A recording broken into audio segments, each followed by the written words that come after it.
नमस्कार बच्चों, आप सबका बोर्ड भरे क्लासेस में स्वागत है। बच्चों, आज का मेरा कंटेंट है क्लास 11th के स्टूडेंट्स के लिए जो कॉमर्स फैकल्टी के हैं। उनका मैं आज अकाउंटेंसी का न्यू ब्लूप्रिंट्स बताने जा रहा हूँ, क्योंकि बच्चों आपका एनुअल पेपर जो सेट होगा आपके न्यू ब्लूप्रिंट के हिसाब से ही सेट होगा। तो आप उसी के आधार पर आप अपनी तैयारी करें, जिससे कि आपको अच्छे से अच्छे अंक प्राप्त हो सके।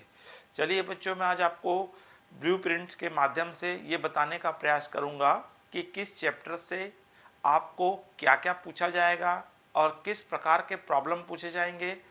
उसी प्रकार की आप अपनी तैयारी प्रैक्टिकल्स के, न्यूमेरिकल्स की, थ्योरिकल्स की कर सकते हैं। तो चलो बच्चों, देखते हैं हम आज class 11th CG board class 11th accountancy का न्यू ब्लूप्रिंट। बच्चों, हमारी जो इकाई या पाठ्य वस्तु है, यूनिट्स है, हमारे सब्जेक्ट अपना टॉपिक्स हैं, इसमें हम देखेंगे बच्चों हमको किस चैप्टर्स में कितने कितने अंकों के आपको प्रश्न पूछे जाएंगे। साथ में हम देखेंगे कि वस्तुनिष्ठ प्रश्न किस चैप्टर से रहेंगे और कितने अंकों के रहेंगे। ऑब्जेक्टिव क्वेश्चंस, शॉर्ट क्वेश्चंस, लघु उत्तरीय प्रश्न हम जिसको कह सकते हैं, या वेरी शॉर्ट क्वेश्चंस भी कह सकते हैं, जिसमें से आपको 3 नंबर के प्रश्न पूछे जाएंगे। किस चैप्टर्स में से किन पूछे जाएंगे। 4 नंबर वाले हमारे होते हैं लघु उत्तरीय प्रश्न, शॉर्ट टर्म्स क्वेश्चंस, और 6 नंबर के प्रश्न होते हैं हमारे बच्चों दीर्घ उत्तरीय प्रश्न, जिसमें हमको सामान्यतः न्यूमेरिकल क्वेश्चंस ही पूछे जाएंगे।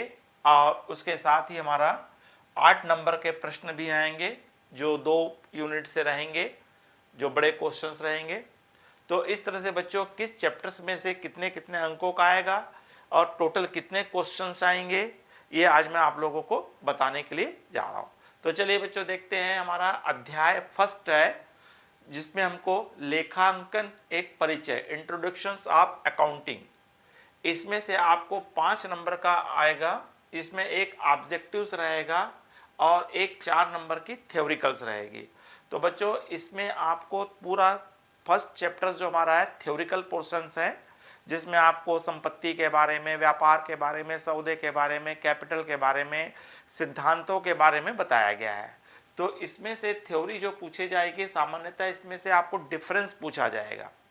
अकाउंटेंसी, अपना लेखा कर्म और बही खाता में अंतर, व्यापारिक बट्टा और रोकड़ बट्टे में अंतर, इस प्रकार के जितने भी हमारे डिफरेंस है फर्स्ट चैप्टर्स में, आप सामान्यतः उस डिफरेंस को और ऑब्जेक्ट, उद्देश्य, इंपॉर्टेंट, महत्व को आप तैयार कर सकते हैं, जो 4 नंबर के प्रश्न में आपको पूछा जाएगा, और एक आपको ऑब्जेक्टिव्स आएगा। सेकंड चैप्टर्स भी हमारा लेखांकन के सिद्धांत है। इसमें आपको डबल अकाउंट्स के पूरे सिद्धांत बताए गए हैं, डेबिट क्रेडिट करने के नियम बताए गए हैं, और किसकी खोज किसने की है, एसेट्स क्या होता है, लायबिलिटीज क्या होता है, और इनके क्या क्या सिद्धांत होते हैं, प्रिंसिपल्स होते हैं, उनके बारे में बताया गया है। तो इनमें एक बच्चों केवल 4 नंबर का आपको आना है, एक ऑब्जेक्टिव आएगा और एक 3 नंबर की थ्योरी आएगी, जो परिभाषित कीजिए, आशय बताइए। आपको छोटे क्वेश्चंस रहेंगे जो आपको 20 नंबर के 20 शब्दों में आपको इसके आंसर देने होते हैं। हाँ, अब यहां से आपका इंपॉर्टेंट चैप्टर चालू हो जाता बच्चों, अध्याय 3, लेन देनों का अभिलेखन 1। इस चैप्टर्स में 9 नंबर का आपको प्रश्न पूछा जाना है, और इसमें हमारे न्यूमेरिकल्स के अधिकतम क्वेश्चंस हैं। आपको इसमें एक अकाउंटिंग इक्वेशन, लेखांकन समीकरण भी आपको एक न्यूमेरिकल के रूप में आपको प्रश्न पूछेगा, और एक आपको थ्योरिकल के रूप में आ रहा है। तो इसमें हमारे 3 चैप्टर्स मेन इंपॉर्टेंस आ गए हैं।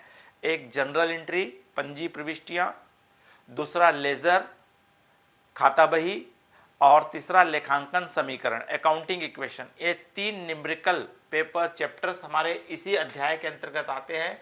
उन्हीं में से कोई एक आपको क्या पूछेगा, आपको 4 नंबर का प्रश्न पूछेगा जो न्यूमेरिकल्स होगा, और एक 4 नंबर की आपकी थ्योरी होगी जिसमें पंजी और प्रपंजी में अंतर अवश्य पूछता है, जनरल एवं लेजर में डिफरेंस, या पोस्टिंग किस प्रकार से की जाती है, जनरल किस प्रकार से किए जाते हैं, डेबिट क्रेडिट करने के नियम क्या है, ये थ्योरिकल्स में आपको पूछ सकता है। और एक प्रश्न बच्चों इसमें ऑब्जेक्टिव में से आएगा। दूसरा हमारा है अध्याय 4 है लेन देनों का अभिलेखन 2। इस चैप्टर्स में सब्सिडरीज बुक को रखा गया है, सहायक पुस्तकों को रखा गया है।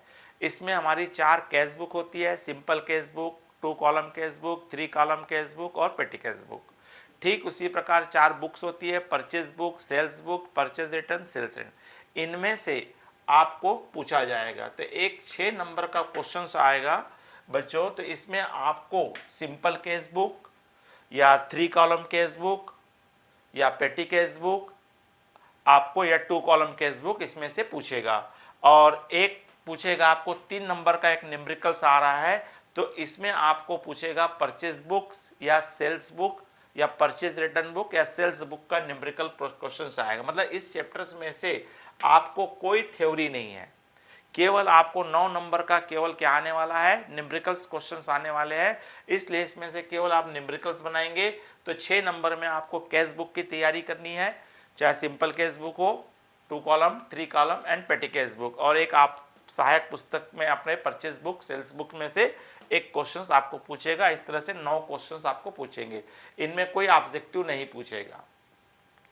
अब उसके पश्चात आता है बच्चों बैंक समाधान विवरण, बैंक रिकंसिलिएशन स्टेटमेंट।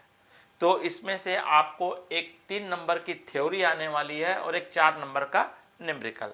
तो 4 नंबर का न्यूमेरिकल्स आएगा जिसमें आपको सामान्यतः कैश बुक के डेबिट बैलेंस के अनुसार जुड़ने वाली मदें और घटने वाली मदों का, या कैश बुक के क्रेडिट बैलेंस में, इन 2 में से ही ज़्यादा प्रश्न आपको न्यूमेरिकल्स पूछता है। एक 4 नंबर का प्रश्न आएगा आप, और एक 3 नंबर की थ्योरी में आप तैयार करेंगे बैंक समाधान विवरण किसे कहते हैं, या बैंक समाधान विवरण बनाने के क्या महत्व है, क्या आवश्यकता है, उसकी एक थ्योरी पूछेगी।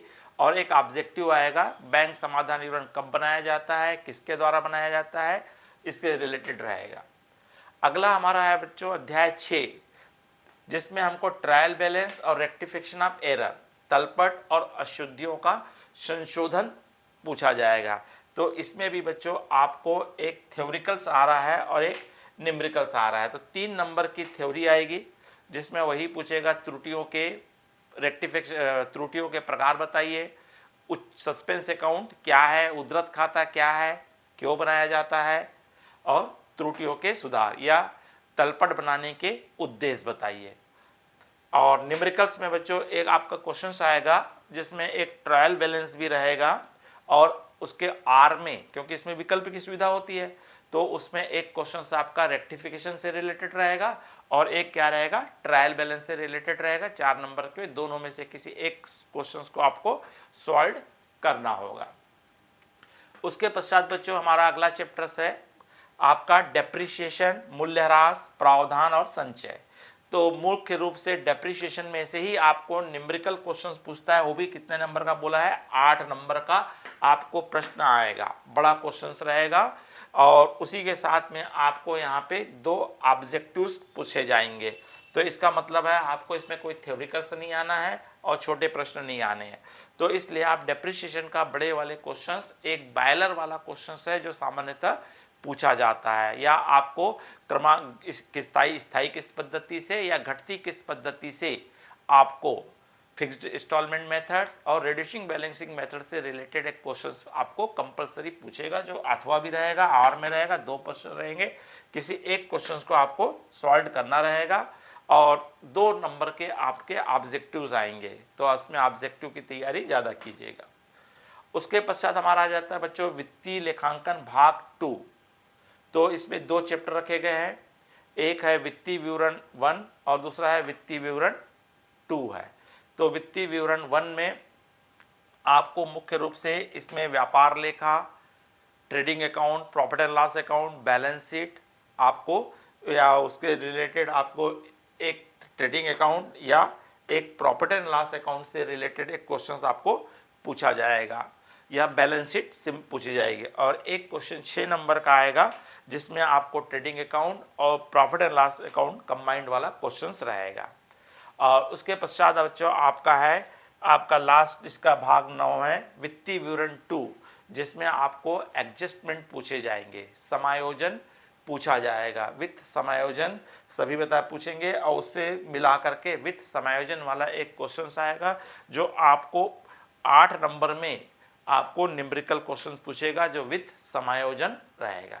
तो इस तरह से बच्चों आपको आपकी तैयारी ब्लूप्रिंट के आधार पर करनी है और इस तरह से टोटल आपको 80 अंकों का क्वेश्चन रहेगा आपके और 20 अंकों का प्रोजेक्ट रहेगा और 80 अंकों में आपके लगभग आपके 10 ऑब्जेक्टिव क्वेश्चंस हैं और उसको क्वेश्चन नंबर 1 कहा जाता है, जिसमें खंड अ खंड ब बोल करके आपको पहले खंड अ में आपको आपको विकल्प दिए रहेंगे और खंड ब में आपको वन शब्दों में या एक वाक्यों में या रिक्त स्थान की पूर्ति करो वाले क्वेश्चंस रहते हैं। तो इस तरह से 10 क्वेश्चंस आपके ऑब्जेक्टिव में रहेंगे और 2 नंबर से लेकर के इस तरह से 16 नंबर तक आपको 15 क्वेश्चंस आपके रहेंगे। तो इस तरह से बच्चों आपको अपने ब्लूप्रिंट की तैयारी के आधार पर करना है। बच्चों अगर आपको ये ब्लूप्रिंट समझ में आया है तो लाइक कीजिए और अपने अधिक से अधिक मित्रों को शेयर कीजिए। अगर आप इस चैनल में नए हैं तो सब्सक्राइब कीजिए। बच्चों आप लोग की इसके पश्चात में आप लोगों का क्लास 11th और क्लास 12th की मेरी कंटिन्यूस अभी रिवीजन क्लासेस चलेगी। आप इसमें बने रहिए और ज़्यादा से ज़्यादा इसका लाभ उठाइए। जब नमस्कार, जय हिंद, जय भारत।